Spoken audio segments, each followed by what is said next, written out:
Hello everyone, happy Halloween and welcome to a quick look at Splatterhouse 2 for the Sega Mega Drive and the Genesis. All of the gameplay you'll see in this video was captured on an Analogue Mega SG console at 1080p 60fps using the original official game cartridge. And of course, if you happen to enjoy this video or find it useful, please do consider subscribing to the channel for more content like this. So, as I just said, I am in fact playing this on the Analogue Mega SG, which is a modern console that plays all of the original Sega Mega Drive or Genesis game carts and outputs them via HDMI at 1080p 60fps. If you want to get one of these for yourself or you just want some more information on it, I'll leave a link to their site in the description down below.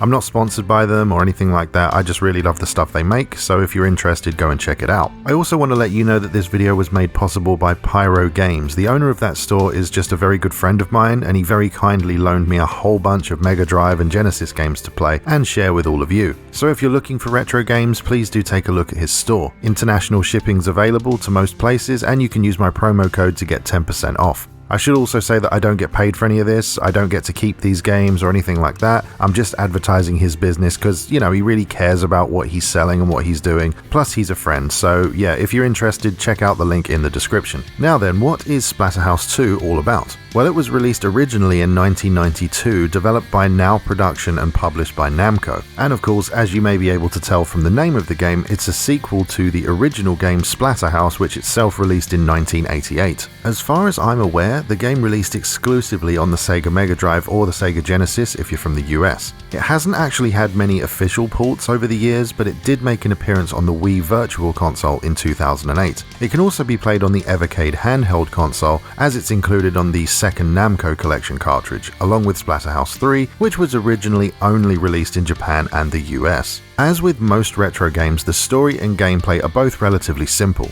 It's been 3 months since the events of the first Splatterhouse game, and Rick is having guilt-ridden nightmares about his girlfriend Jennifer and of the Terror Mask. The Terror Mask itself is a sort of Mayan artifact that has its own thoughts and will. When you wear it, it fuses to your body, turning you into a monstrous form with super strength and giving you regen abilities. At the end of the first game, the mask detaches from Rick after defeating the final boss and shatters, but during the ending scene, it reforms itself and gives off an evil laugh. As I said, Rick's been having these nightmares about the mask and Jennifer, when suddenly one day the mask reappears to him and tells him that Jennifer can still be saved, which sets up the events of this game, Splatterhouse 2. Gameplay-wise, you control Rick as he uses the power of the Terror Mask in a final attempt to save Jennifer. You play through 8 different levels, each with its own boss fight at the end. Each level is played in 2D, which means you can only move left and right while also being able to jump and crouch. Rick's able to do basic attacks like punching and kicking, as well as doing those attacks in the air and while crouched. This helps you to deal with enemies in the air and to duck under some attacks while still being able to hit back. Throughout the course of the game, you'll find various weapons placed in the levels, which Rick can pick up and use to,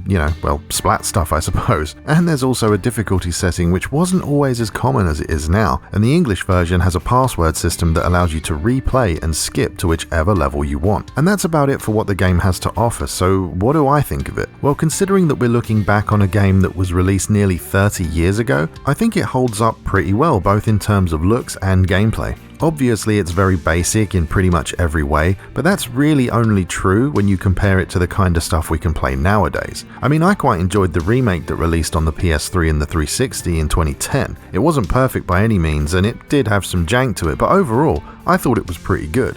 And if you consider the tech behind the original 1988 game and then the 2010 remake, it's a night and day difference, so it can be kind of difficult for some people to go back and play things like this, myself included. With that said, I think the gameplay is decent enough for 1992. The game isn't easy, well, at least not for me, and I hate to bring up this comparison because people usually kind of roll their eyes at it, but it's sort of like playing a Dark Souls game in some ways. The enemies have certain movement patterns and attack patterns, and you really need to learn them in order to fight them effectively, with the bosses being probably the biggest and best example of that.